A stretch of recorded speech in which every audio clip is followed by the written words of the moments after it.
Ayan, good morning mga kamarya. Today, it's September 12. Ayan mga kamarya, nandito tayo ngayon sa mansyon. Ayan, mga busy sila mga kamarya. Nakikita nyo ba yan sila mga kamarya? Mga busy yan sila.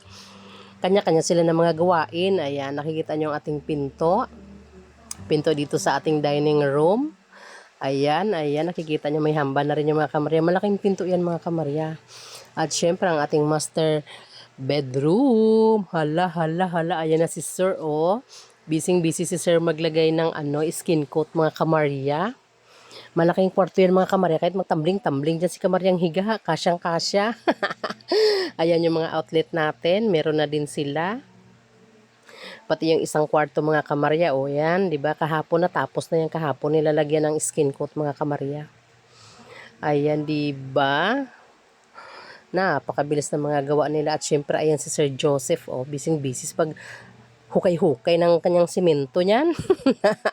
Panlagayan doon sa taas mga kamarya. So, akyat tayo doon. Ayan, nandito tayo. Hala. Si Kuya. Ala, si Kuya, oh. Ang ganda. May tiles na ang kwarto ng kamarya at ang kamaryo. Ang ganda mga kamarya. White yan mga kamarya na may mga mancha yung tiles na yan. At saka yung cabinet ni mga kamarya, tatanggalin yan kamarya kasi para lagyan na siya ng tiles doon sa ilalim.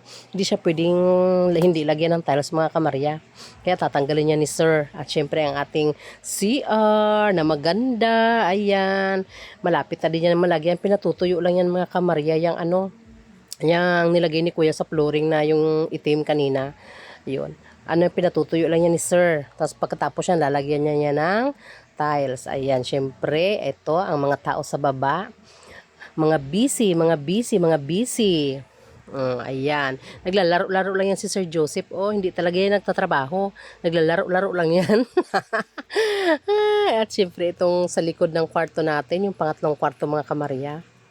Ayan, para pag may makakitulog dyan, siya matutulog sa pangatlong kwarto. Ayan, lalagyan na din nila yan ng skin coat. Malapit na din yan. Natapos na lagyan. At syempre dito sa likod ko, mga sir and ma'am. Ayan, merong hukay dyan. Nakikita nyo yan. Lalagyan siya ng poste. Yan yung magiging CR natin sa baba. Ayan, dyan.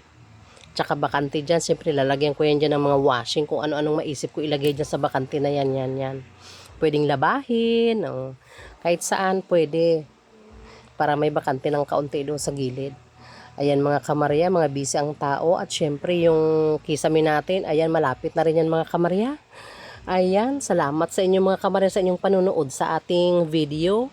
Bye!